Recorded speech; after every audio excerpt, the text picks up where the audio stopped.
Welcome everyone to Ponce's Fathom Hobbies. This is Season 4, Episode 2 of War of the Ring. We're playing with all expansions, including Warriors of Middle-earth and Lords of Middle-earth.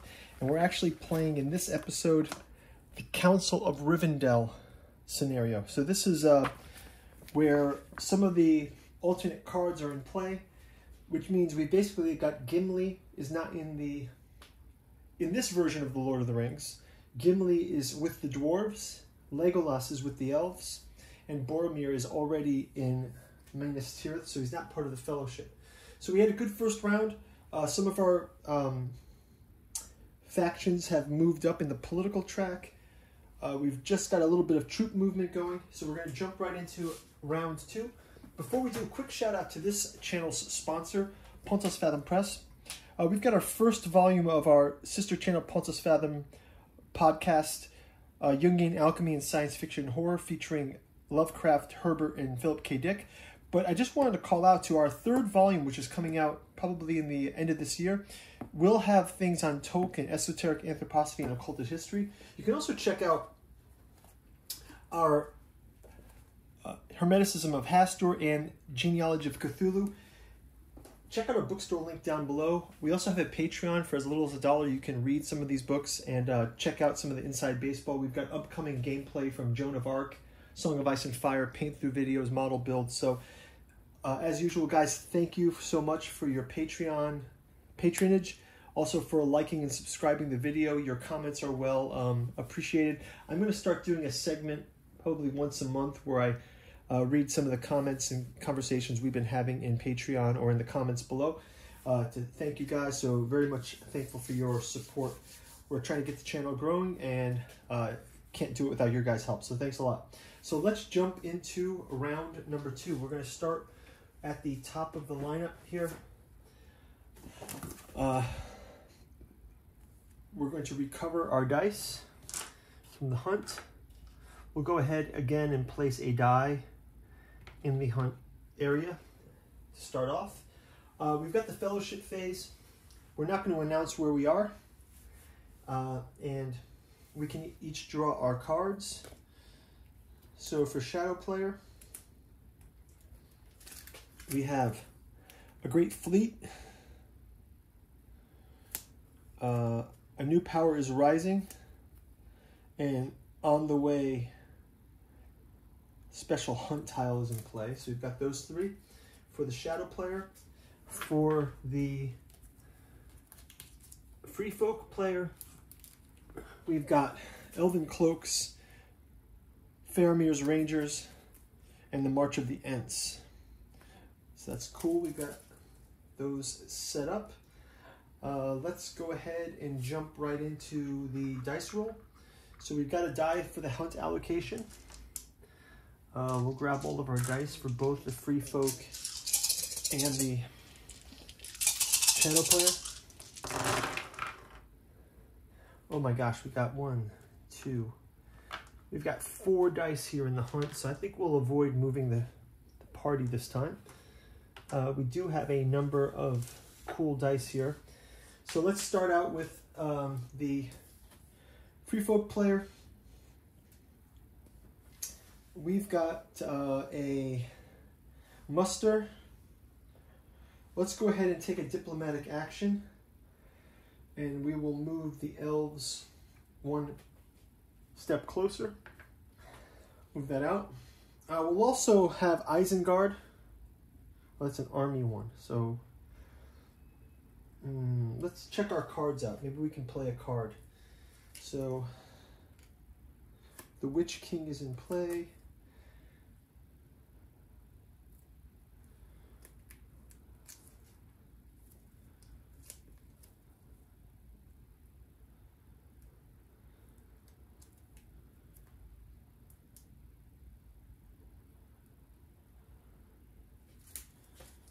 So I want to see, how do we get the Corsair players in play? I've got a Corsair card, so let's just see this. If the Southerners and Easterlings are at war, okay, so we can play that later when we're at war. So let's hold off on that one. Let's go ahead and do a muster, and we will just move our, Southerners. Let's move our Southerners and Easterlings down 1. And that'll help us with, or that's an army. That's not a muster, sorry. Army, we have to move armies. So let's go ahead and move, let's move these two in Nirn up to Gorgoroth, and that'll count as one of our army moves. And then we'll go back over to the muster for the free folk. And I will have the elves move down with that muster. One more. So the elves are moving down. They can be closer to war. Next up, we're back to the shadow player. Shadow player will go ahead and play another army move. Let's have them move from Minas Morgul into South Ilithian. I'm going to leave this spider behind because that's not activated yet, so we'll just leave that like that. But now we're starting to see that this battle can come to fruition soon, and we'll move our army move out of the way. Oh, we got the Will of the West. Let's see, do we want to have Gandalf activate?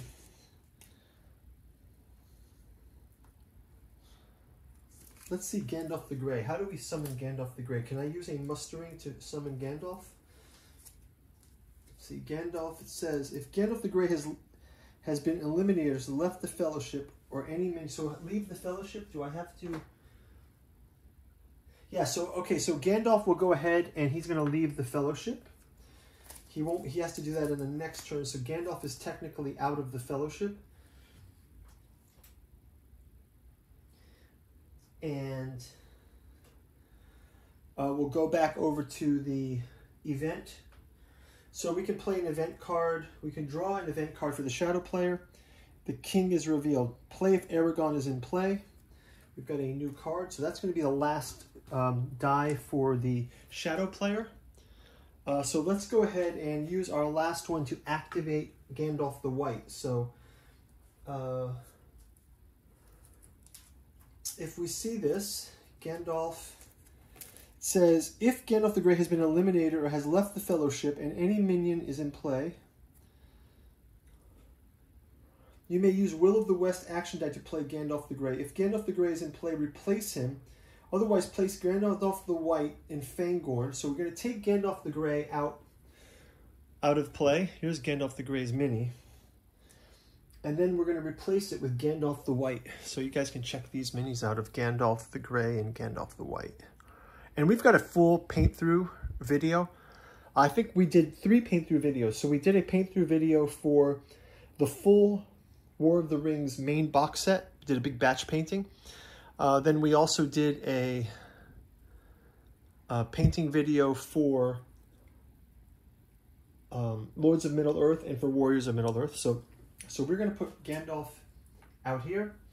We're going to replace, Gandalf gets to go place it in Fangorn. So now Gandalf is in Fangorn. And can I activate these Ents? Maybe I can activate the Ents next round. Let's just read the Ents card. It said the Ents of Fangorn. If Saruman is in play and a companion of the Fellowship is in Fangorn, you may use one muster or recruit factions dies to bring the Ents into play. So we need to have Saruman in play to have the Ents activated. So this could be happening pretty soon.